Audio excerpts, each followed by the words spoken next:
परम हितकारी जय हो।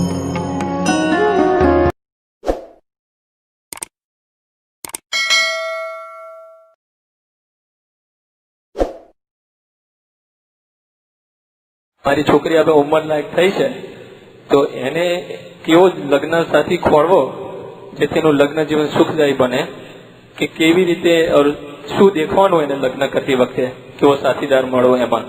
અને મારો આ મોટો દીકરો છે જે 3 વર્ષથી લગ્ન કરીને બેઠો છે તો એનું લગ્ન જીવન કેવું સુખદાયી બને એના માટે આપ માર્ગદર્શન આપો। સહજાન સ્વામી મહારાજની જય, અક્ષર પુરુષોત્તમ મહારાજની જય, શાસ્ત્રીજી મહારાજની જય, યોગીજી મહારાજની જય, સ્વામી મહારાજની જય। હવે તેને ખાસ લગ્ન કર્યું હોય એને આ પ્રશ્ન પૂછવાનો હોય, બાવાને શું પૂછવાનું હોય? જેને માર્ગે ગયા નથી, મારે સંપણાયો નથી, એમાં પડ્યા નથી, એને શું ખબર પડે? पर बाबा आप तो तन की जानो मन की जानो जानो चित्त की चोरी, क्या छुपाऊं उनसे जिनके हाथ में मेरे जीवन की डोरी। બરોબર।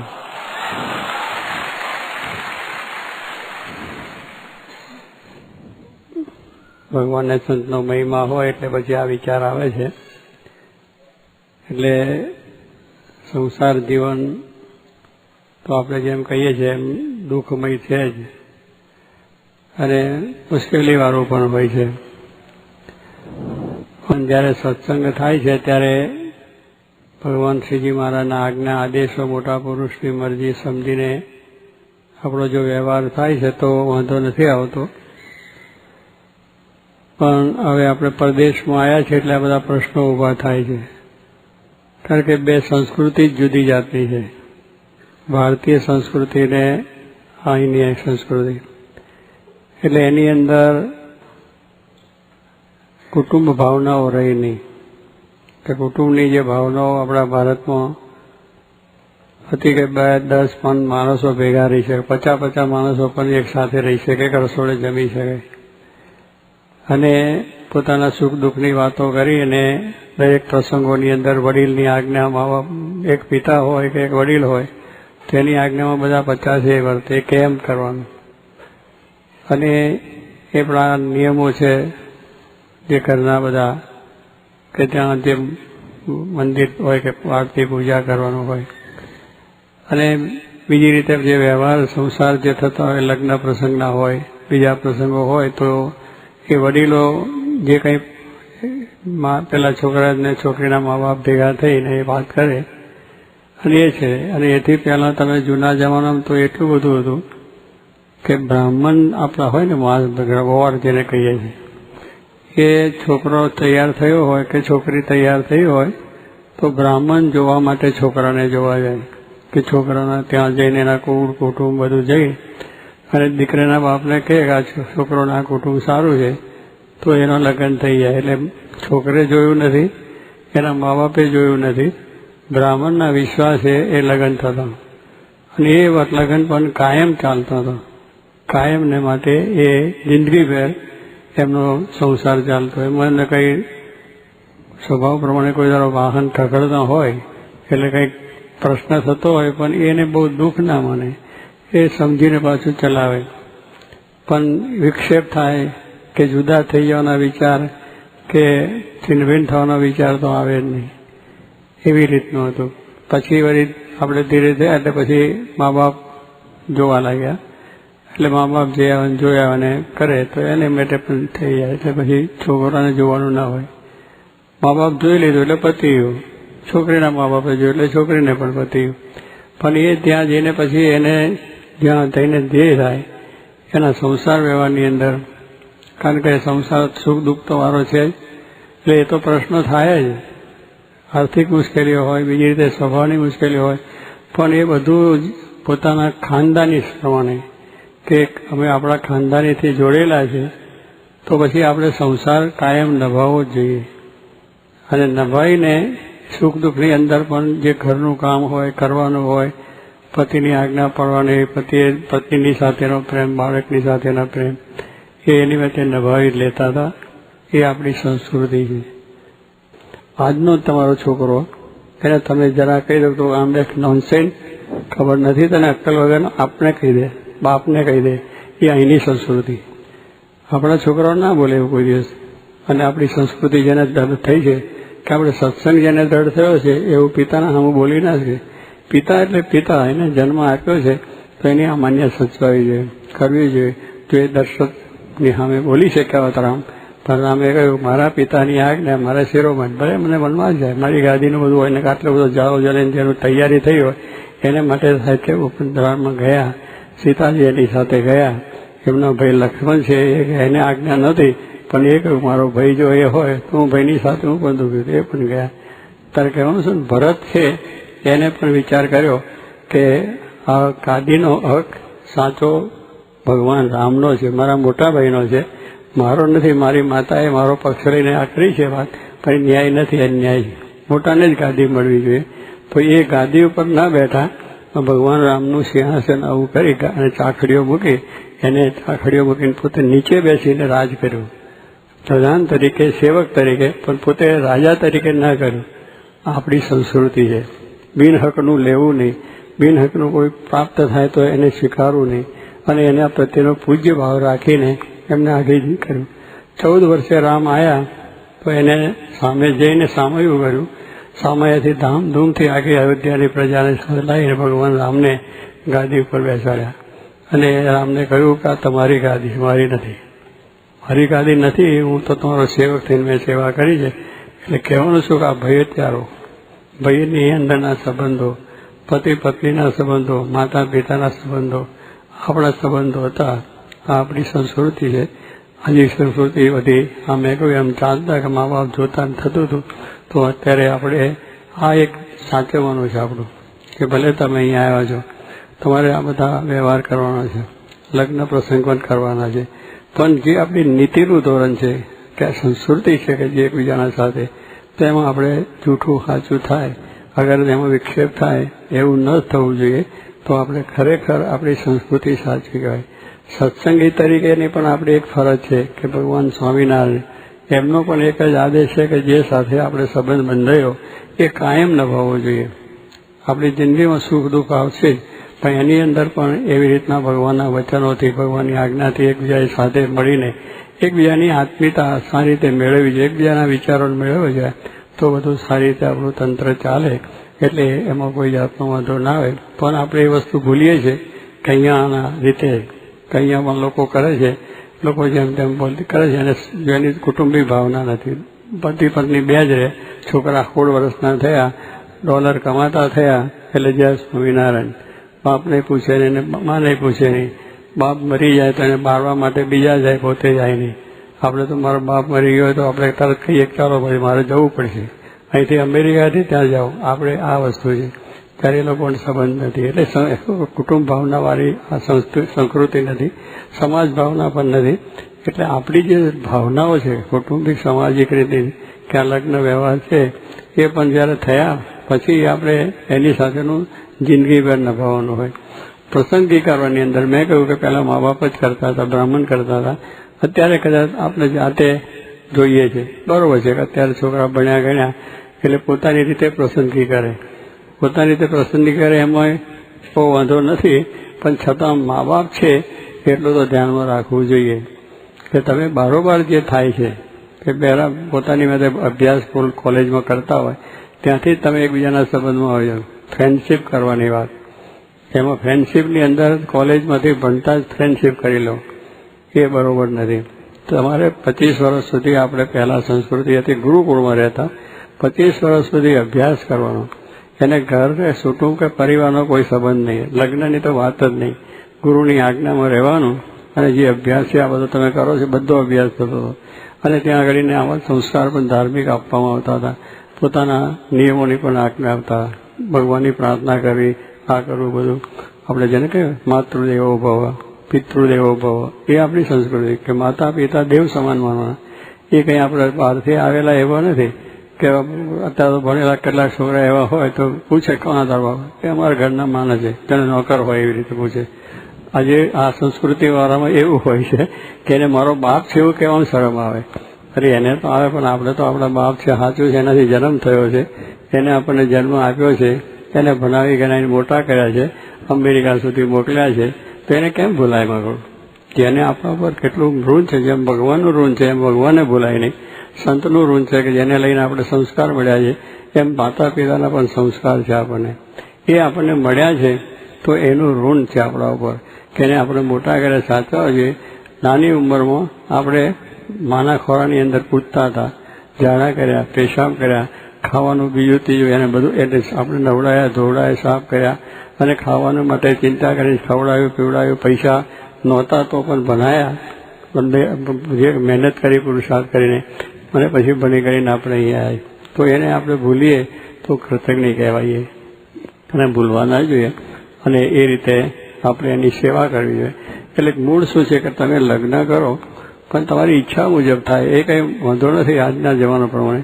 જોકે આજ તો મા બાપનો વિશ્વાસ નથી એટલે પછી થાય, પણ છતાં કરો તો તમારે એ પ્રસંગી કરવાની અંદર બહુ ઉતાવળ નહીં કરવી જોઈએ. તમને વિચાર એકબીજાને થયો હોય તો તારા મા બાપને તમે પૂછો, છોકરી મા બાપને પૂછે, છોકરો છોકરાના મા બાપને પૂછે. એ બેની જરા સંમતિ લો, અને ના થાય તો એને કન્વિન્સ કરવા પ્રયત્ન કરો. પણ એકદમ એને દુઃખ થાય, આઘાત થાય, એને કેટલા વિચારોથી, કેટલી ઉમદાથી એને પોતે આપણને આ કર્યું હોય, હવે એના લગ્ન પ્રસંગની અંદર તમે એમને પૂછો જ નહીં તો એ કેવું કહેવાય? કે આપણે માટે સારું, આપણી સંસ્કૃતિ પ્રમાણે સારું નહીં કહેવાય. એને જણાવવું જ જોઈએ. તમે સ્પષ્ટ કરો, શું પાછાનું છાનું કરો. પછી કર્યા પછી તમે બંધનમાં આવી જાઓ છો કે ચાલો આપણે બે લગ્ન કરીશું, મારે તારા વગર બીજાને પરણવું નથી. પેલા છોકરી કે મારે તારા વગરના પરણવું નથી. હવે તમે બારોબાર કરી લીધું કે પછી તમારો સમાજ શું કહે? સમાજને જ કેવું કહેવું જોઈએ, તમારા મા બાપને, કુટુંબને શું થાય? એ બંધન ના કરવું. કરો, વાતચીત કરો, પછી કંઈક મા બાપને પૂછ્યું અને એ એગ્રી થાય તો પછી આગળ વધો. પણ આ તો એને પૂછ્યા સિવાય આગળ વધી જવાનું, એને જરાય વાત કર્યા સિવાય. એટલે તમારી ફરજ છે કે તમારું કુટુંબ, તમારા મા બાપ છે એની તો સલાહ તો લેવી જોઈએ.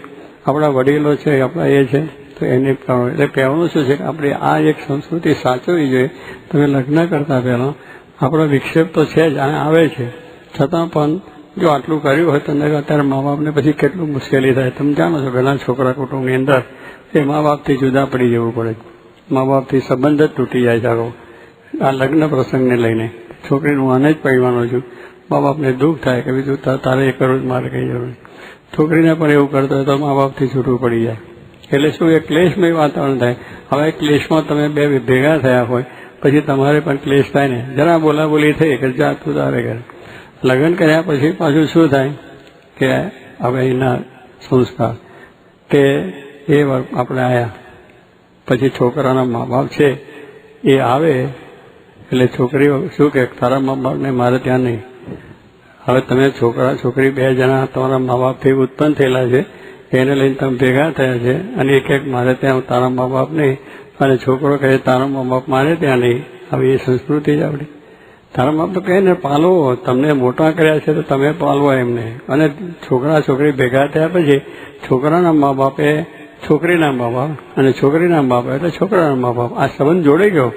પછી એને તો કારક મારે ત્યાં નહીં, એ આપણી સંસ્કૃતિ નથી. એટલે આ સંસ્કાર આપણે સાચવવા જોઈએ કે મા બાપ આયા, વડીલ છે, ગયડા છે, વ્રત છે, ગયડપણના સ્વભાવ પણ વિચિત્ર થોડા હોય છે, એ પણ એક મુશ્કેલી છે. પણ છતાંય આપણે જેટલું બને એટલું એ લોકોને માટે તિરસ્કાર ભાવના છોકરીએ પણ ના હોવી જોઈએ, છોકરાવાળાએ પણ ના હોવી જોઈએ કે આવે તેનો સત્કાર થાય, રાખવું, કરવું, બીજું. એટલે આ પણ પ્રશ્નો થાય છે.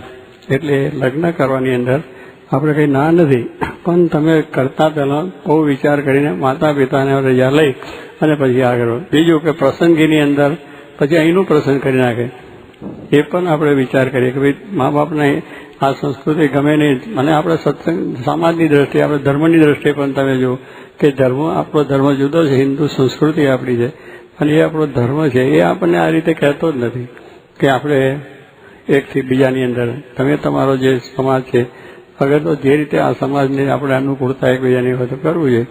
આજે લોકો પોતાની સંસ્કૃતિ સાચવવા માટે આવા જૂ લોકો છે એ હજુ પોતે પોતાની રિચ્યુઅલ બધા સાચવે છે, હજુ પણ સાચવે છે લોકો, અને એના ધર્મને પણ પૂરી રીતે સાચવે છે. અને પોતાની આ પ્રમાણે બીજી સંસ્કૃતિ આવી ના જાય તો લગ્નમાં પણ એ લોકો વિચાર રાખે છે કે ભાઈ આપણી સંસ્કૃતિ આમાં હોય એમાંથી જ લગ્ન કરવું, એ રીતે જ આપણે ચાલવું. એવી દરતા સાથે હજુ ઘણો સમાજ એવો હોય છે. તો આપણે પણ એ છે કે ભાઈ આપણા ગુજરાતના હોય તો ગુજરાતના, તે હિન્દી સમાજ તો હિન્દી સમાજના, પણ એ માટેનો થોડો રાખો. કારણ એને લઈને શું થાય કે આપણે આપણા સમાજમાં ત્યાંના સમાજમાં કર્યા હોય તો એ સમાજને પણ તમે જેમ આવ્યા છો તો એ સમાજની અંદર એમના છોકરીના મા બાપ કે છોકરો ભણે છોકરાના મા બાપે તો એ પણ સેવા થઈ ને આપણી, કે પણ અહીંયા આવીને રે તમારી સાથે, તમારા વિચારો એમના વિચારો એક મળે, એક શેરું થઈ જાય. તો એ પણ છે કે જેટલું બને એટલું આપણે આપણા સમાજ છે, ગુજરાત સમાજ છે, જેને કોઈ હિન્દીનો સમાજ હોય તો એ ત્યાંનો સમાજને પણ આપણે ત્યાં એકલા રહે અને દુઃખી થાય ને કંઈ થાય એના કરતાં અહીં આવે તો એ પણ એક સેવા છે. તો એ પણ આપણે કરવું જોઈએ. કદાચ ના આવી શકે તો પણ આપણે અહીંથી પણ એમને સારી રીતે સેવા કરી શકીએ, તેમની આપણે ખબર રાખી શકીએ, એ પણ હોવું જોઈએ. પણ એ તો કહેશે મારે લેવા દેવા નથી, કારણ કે છોકરો એના મા બાપની સેવા માટે પૈસા મોકલે તો છોકરીને દુઃખ થાય કે ત્યાં તમે કેમ પૈસા મોકલો, તો તું તારા મા બાપને મોકલે છે એનું શું થાય, પછી એની મા બાપને મોકલતી હોય અને અહીંયા આવે ત્યારે બીજાનો વાંધો થાય. એટલે આ એક ભાવના છે કે મારા હગા જ નથી, મારા મા બાપ જ નથી, એવું થઈ જાય. હવે એનાથી છૂટા પડીએ આપણે એ કેટલું બધું કહેવાય કે જેને આપણને જન્મ આપ્યો છે, જેને આપણને મોટા કર્યા છે, એ મા બાપને તો છેલ્લા શ્વાસ સુધી ભૂલવા જોઈએ નહીં. અને એ પ્રમાણે સેવા કરીએ. સર્વની વાત આપણે કરીએ છીએ કે એના મા બાપ વાંધણા થયા હતા તો એના મા બાપની સેવા કરી, ખભે બેસાડીને કરી. આપણી આ સંસ્કૃતિ એને આપણે બતાવી. તાર કહેવાનું શું કે આ સંસ્કારો આપણે જરા મળે એને માટે લગ્ન કરતા પહેલાં તમારે આ બધો વિચાર કરવાનો છે. અને એ વિચાર નથી છતાં અહીંનો જે સ્વીકારવાથી પછી ઘરમાં ક્લેશ થાય છે. કારણ કે બે પતિ પત્નીને થાય, છોકરાને મા બાપમાં એ તો છોકરી ના પાડે એટલે અંદર ક્લેશ થયો જ, છોકરીને મા બાપને એ છોકરો ના પાડે તો બે ક્લેશ થયો જ. પણ એ ક્લેશ ન થાય કે ભાઈ આપણા જ છે અને આપણે આપણા મા બાપ સમજીને જ એની સેવા કરવાની છે. છોકરાના મા બાપ કે છોકરીના બંનેને એમાં બંને આપણા મા બાપ જ છે, એથી જ આપણે જોડેલા છે. તો એની રીતે કરો એટલે પહેલાં આજ્ઞા એની રુચિ સમજી લેવી જોઈએ. આયા પછી પણ મા બાપ સાથેના સંબંધો આપણા સચવાય. પતિ પત્નીની અંદર પણ સંબંધો એવા સચાવવા જોઈએ કે મેં કહ્યું ને પતિ પત્ની એ સીતાના જેવું. શ્રીજી મહારાજે શિક્ષાપત્રીમાં લખ્યું છે કે પોતાનો પતિ રોગી એ હોય તો પણ એની સેવા કરવી. અને પતિ પાછું સમજવા તો એકલું પતિનું લખ્યું એટલે પતિવ્રતાના ધર્મોને આપણે વાત કરીએ કે એને પ્રતિવ્રતા ધર્મ રાખવો જોઈએ, પતિને બરોબર સાચવો. પતિ પછી એનો ધર્મ સાચવવું નહીં હોય, સતીના ધર્મ સત્તાના ધર્મ ખરા જ નહીં. એને પત્ની જાણે એક નોકરડી લાયા હોય, નોકરડીની માટે કામ કરાવતા હોય કે પત્ની લાયા એટલે જાણે મારી નોકર હોય અને મારા આધીન એમ કરીને ઘરનું કામ બાદ બીજું એવી રીતે લે એ નહીં. એ પત્ની પણ આપણી અર્ધાંગના છે તો એને પણ એ રીતે રહેવી જોઈએ. પણ આ જાતના આપણે અહીંયા એટલે એની આ સ્વતંત્રતા છે કે કરતાંય વાર નહીં, છૂટતાંય વાર નહીં, જ્યાં આવ્યું કે ચાલ્યું જા એવું કંઈ છે. આપણે હાથ ઘરે કંઈ ફરવાનું છે, એક જ ઘર પ્રતિવર્તા ધર્મ. એમ પુરુષનો પણ એક પત્નીવત, એક પત્ની એટલે સદા બ્રહ્મચારી, એક પતિ એટલે એ પણ બ્રહ્મચારી. એ આપણો ધર્મ છે, આપણી સંસ્કૃતિ. એની અંદર સુખ દુઃખથી આખી જિંદગી ભોગવી કરીને જો કામ કરીએ તો વાંધો નથી. એટલે આ પ્રમાણે આપણે લગ્નની અંદરના ઘણા પ્રશ્નો છે, તમને બધાને નડતા હશે, થતા હશે.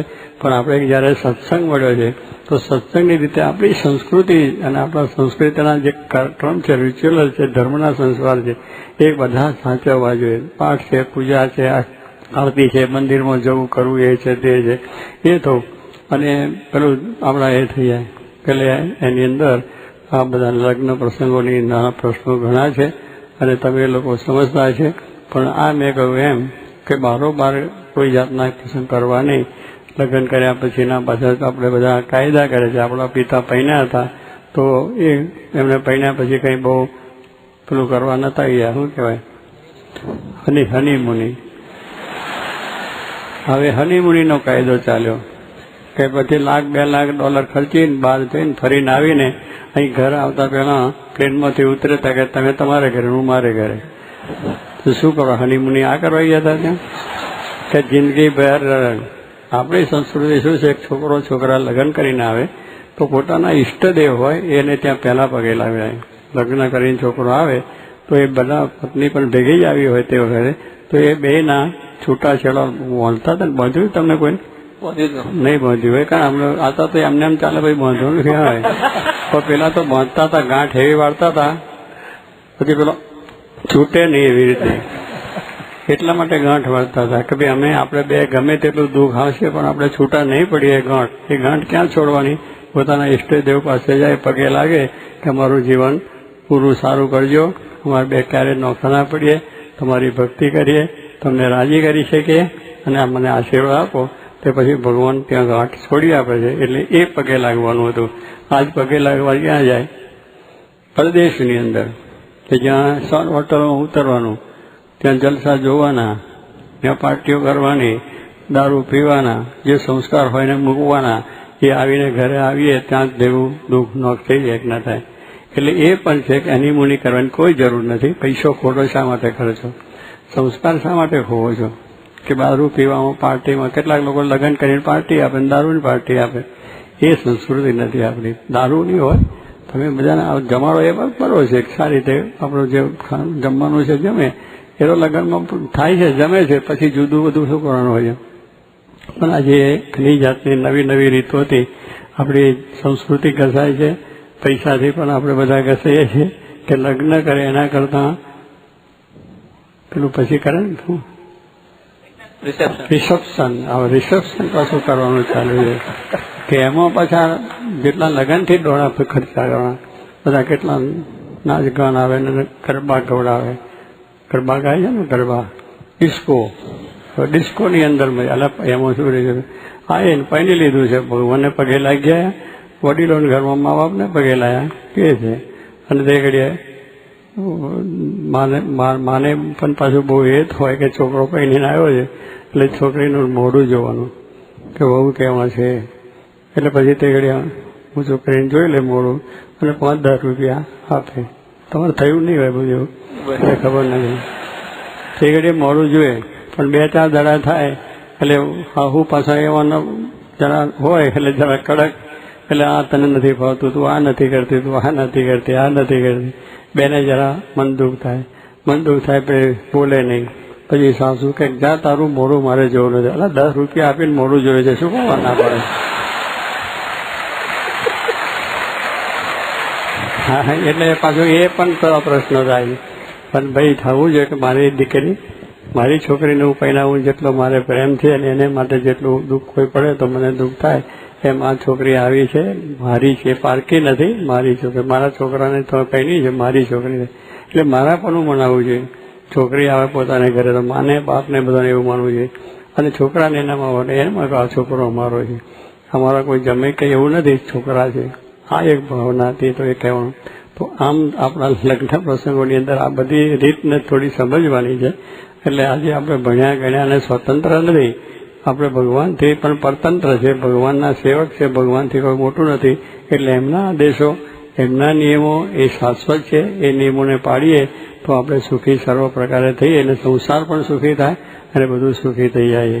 ભગવાનના ધર્મ નિયમો પાડીએ, ભગવાનના આદેશો પાડીએ, કુટુંબિક ભાવનાઓ પણ આપણી સમજીએ, સામાજિક ભાવનાઓ આપણે સમજીએ. એટલે રામાયણ છે, મહાભારત છે, આ બધા ગ્રંથોની અંદર તમે સાંભળો તો કેવી રીતના દુઃખોની અંદર બધાએ આ જાતના દુઃખ સુખ વેઠેલા છે.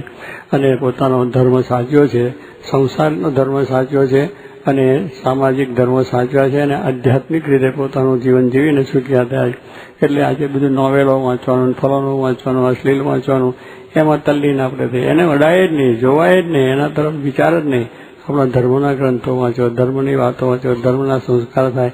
તમે જે ભણતા હોય એની તમને પુષ્ટિ થાય એ ગ્રંથ વાંચો. વેપાર કરતા હોય તો એનું તમે વાંચો. પણ બીજું વાંચીને કચરો ગાળીને જેનાથી આપણે બધું જાય, આપણો ધર્મય જાય, વેપારે જાય, બધું જતું રહે. તો એવું કરવાનું છે. એટલે સારું વાંચવાનું, સારા માણસોનો સંગ કરવાનો, કુસંગ કરવાનો નહીં, કુસંગથી દૂર રહેવું, કુસંગથી જીવન ન થવું. તો મેં કહ્યું એમ રામાયણના પ્રસંગથી પતિ પત્નીના કેવા સંબંધ, મા બાપના કેવા પ્રબંધ, બાપ દીકરાના કેવા. આજે બાપ છે દીકરા ઉપર કેસ કરે, છોકરો બાપ ઉપર કેસ કરે કે આ મારો બાપ છે ખોટું કરે છે, છોકરો મારો છોટું. એટલે આ મા બાપના કોઈ કેસ ના થાય, કોઈ દાડો જિંદગીમાં કેસ ના થાય કે બાપની મિલકત એ બાપ જ કમાયેલો હતો. આપણે ક્યાં પણ છતાં આજે પોતે સ્વતંત્ર કમાતા થયા એટલે આ ભાવ થયા છે. તો એ ભાવ ન થાય એને માટે આ છે કે ઘરમાં આત્મીયતા થાય એને માટે દરરોજ પાઠ, પૂજા, આરતી, સેવા, ભેગા બેસવાનું, જમવા ભેગા બેસવાનું, જમીને બધા તેગડે વાતો ચીતો જે હોય એકબીજાના પ્રશ્નો સમજવાના. પણ એકબીજાને મન દુઃખ થયું તો કેમ શોધી દેવું, કેમ કરીને મિક્સ થઈ જવું બીજા ત્રીજા વિચારોથી, પણ બહુ લાંબુ થવા દેવું નહીં. જોકે મહારાજ કહેતા કે આપણા સત્સંગમાં છે, કુટુંબમાં છે, ગમે તે હોય પણ આંટી પડવા દેવી નહીં. કે શું કે પેલા લોટમાં પેલા લોખંડમાં લીટો કર્યો, લોખંડમાં લીટો પાડ્યો હોય તો કાયમ રહે. અને લોટમાં એટલે લોટ છે ને આમ કરીએ લીટો પાણીમાં, તો પાણીમાં આમ કરો એટલે લીટો ભેગો થઈ જાય. એટલે આપણે એવું જીવન જીવવાનું છે કે લીટો પડે પણ કેવો તરત જ સોરી કરી દો ચાલે જાય. એમ ઘરમાં પણ સોરી કરતા શીખો. ઘરની અંદર બૈરા સાથે સોરી, બૈરા પુરુષને સોરી કરતા શીખે. મા બાપ છે એકબીજાને થાય. આ છે મા બાપને સોરી કહેવડાવવાનું હોય ને એની તો આજ્ઞા જ પાડવાની હોય. એને તો આપણા માન્ય ભગવાનને સંતની પણ આજ્ઞા જ પાડવાની હોય, એમાં સોરી કરવાની ના હોય. પણ આ એક વાત છે તો એની અંદર પણ આપણે એવું કરવું કે જેથી કરીને વાંધો ના હોય. એટલે આપણા સમાજનું જ્યાં સુધી આપણને દેશનું હોય કે પરદેશ તો ભણેલું જોઈએ, ગણેલું જોઈએ, રૂપાળું જોઈએ, આવું જોઈએ, તેવું જોઈએ. બધા આપણે કેટલા રૂપાળા છે, સાવ બીજા તમે કેટલા રૂપાળા. જે હોય સારા ગુણવાન, જેમાં સારા ગુણ, સારા સંસ્કાર હોય, દારૂમાં એના ઘરમાં ન થતું હોય, એના સંસ્કાર સારા હોય તો આપણે કરી લેવાનું છે, એમાં કંઈ વાંધો નથી. પણ બધું જોવા બેસાવો અને પછી બીજું ગમે ત્યાંથી લઈને આવો તો એ સંસ્કારનું હોય તો બીજમાં આવે ને છોકરામાં આવે ને પછી આપણું બીજ થશે. એટલે નથી લોકો કે પેલા ઘોડા હોય ને, ઘોડાની પણ ઓલાદ જોવે છે કે ઘોડા હોય એની ઓલાદ કેવી છે, એની કિંમત વધારે આવે કે આ ઘોડાના હોશનો. એમ પશુઓ છે એની અંદર પણ ઓલાદ જોવા આવે છે, તો એની ઓલાદનો પાળો થયો તો એની કિંમત વધારે આવે. અને ગાય ભેંસ થઈ હોય તો એની પણ આવે. એમ જો પશુઓને બધાની અંદર ઓલાદ, કૂતરાની ઓલાદ નહીં જોતા, અહીંયા કૂતરાની ઓલાદ જોઈને લાખ રૂપિયાનો કૂતરો લઈ આવે તો એટલે એ જુએ છે. તો તમે તમારી ઓલાદને તો જુઓ તો ખરા કે આ કોણ છે, ક્યાંની સંસ્કાર છે, ક્યાંની છે, એમાં શું આપણી બરકતો આવે. આપણો સંસ્કારને આપણી ઓલાદને સાચવીએ એની કિંમત છે. Old is gold. એમ આપણા સંસ્કાર જે છે એને આપણે સાચવવા, એ રીતે સાચવવા, એનો અભ્યાસ કરો. રિસર્ચ બધા કરો છો તમે તમારી રીતે, તમારા સંપ્રદાયનો, તમારા ધર્મનો, તમારા કુટુંબનો, પરિવારનો રિસર્ચ કરો કે કેવી રીતે આપણું કુટુંબ શું છે, એનું ખાનદાની. કેટલાક તો ખાનદાની પોતાની સાચવવા માટે પણ બરોબર રહેતા હોય છે. કોઈ આ ખાનદાન માણસ છે, કોઈ દાડો ફરે નહીં. આવી બધી આપણી છે એનો અભ્યાસ થવો જોઈએ. અભ્યાસ કરો, પૈસા કમાવો, બધું જ કમાવો, પણ આપણું જે સંબંધો છે એને આપણે રિસર્ચ, આપણી પરંપરા કેવી રીતે ચાલી છે, કેવી રીતે આવ્યા છે એ સમજીને કરજો તો ઘરમાં શાંતિ છે, બહારે શાંતિ છે, અંતરમાં શાંતિ છે અને ભગવાન શાંતિના આશીર્વાદ થશે. બાપા આપે બધી અમને જે માર્ગદર્શન આપ્યું, આપણે જે માર્ગદર્શન અમને આપ્યું હમણાં, પણ એમાં આપણે કીધું ને કે પાત્ર કઈનું ખોરું, અમેરિકાનું દેશનું લાવું. અમેરિકા હોય કે પાત્ર દેશનું હોય, આપણે આપણા સમાજનું જે છે એને જોડવું. કારણ કે દેશમાં અત્યારે ભણી ગયેલી છોકરીઓ ઘણી હોય છે, પણ છતાં છોકરાને ગમતું નથી કે દેશનું નહીં, અહીંનું જ જોઈએ. અહીંના ગુજરાતી હોય, સંસ્કાર આપણા જ હોય, પણ પ્રસંગે એની કરો, એની ના નથી. પણ પેલા કદાચ એવા આપણને હોય તો લાવવામાં વાંધો નથી. એમ કેટલાને આજે એમ છે કે દેશી ગમે નહીં, પરદેશી ગમે. એટલે પરદેશીને કોણ ના મળે?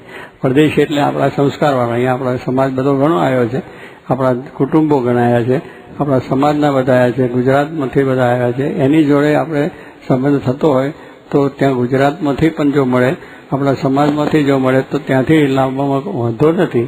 એને માટે આપણે એને એવોર્ડ નહીં, એને રિજેક્ટ નહીં કરવું જોઈએ. એને પણ પ્રસંગી કરી એને લાવવાથી એક તો સમાજની સેવા થશે. મા બાપને બધાને આપણે અહીંયા આવશે તો આપણો એક સમાજ વધશે, લોકોને બધાને લોકોને નાથ વધારે છે. એમ આપણે પણ એવા કુટુંબ આવે તો સારું. એટલે દેશનું હોય તો અહીંયા રહેતા હોય ને, દેશનું હોય તો વાંધો નથી. પણ પેલું છોકરાઓ કેટલાક છે કે અહીંનું જ પ્રસંગ કરે, ભણેલા ગયેલા છોકરીઓ ત્યાં તો અભણ આવે છે. ભાઈ ત્યાં આજ તો સારી ભણેલી છે, સારી ડિગ્રીઓ મેળવી છે, પણ અંગ્રેજી કદાચ ઓછું હોય પણ એ તો અહીંયા આવે તો અંગ્રેજી થઈ જાય, અંગ્રેજી બોલતા આવડી જાય. ઘરમાં બોલો બી આપણે ગુજરાતીની સાગર વાત કરવી પડે. તમે ગુજરાતી ઘરમાં બોલો તો ગુજરાતીના સંસ્કાર રહે. અંગ્રેજી તો ભણવાના છે. એમ એ જરા છોકરી આવી હોય તો એ અંગ્રેજો બધું વાતાવરણ છે બોલતા શીખી જશે, પણ અંગ્રેજી જ બોલતા જોઈએ એવું પછી બધું નહીં, પણ થોડી ભણેલી હોય, કેટલાક ગ્રેજ્યુએટ થયા હોય છે, સારી ડિગ્રી પણ મેળવી હોય છે, એટલે એવી રીતનું જો હોય તો એની પણ પસંદગી કરવી અને એને પણ વધારે મહત્વ પણ આપવું. અહીંયા પણ જે આપણા સમાજનું દેશનું હોય તો અહીંને પણ મહત્વ આપો. ત્યાંનું પસંદ ના આવ્યું તો અહીંનું પણ પછી લાંબુ 25 વર્ષ લાંબુ નહીં કરવું. કાં તો છોકરાને જોઈને 25 વર્ષ 32 વર્ષ 35 વર્ષનો થઈ જાય પછી શું મળે? પછી જેમ તેમ જેવું તેવું ચલાવવું પડે.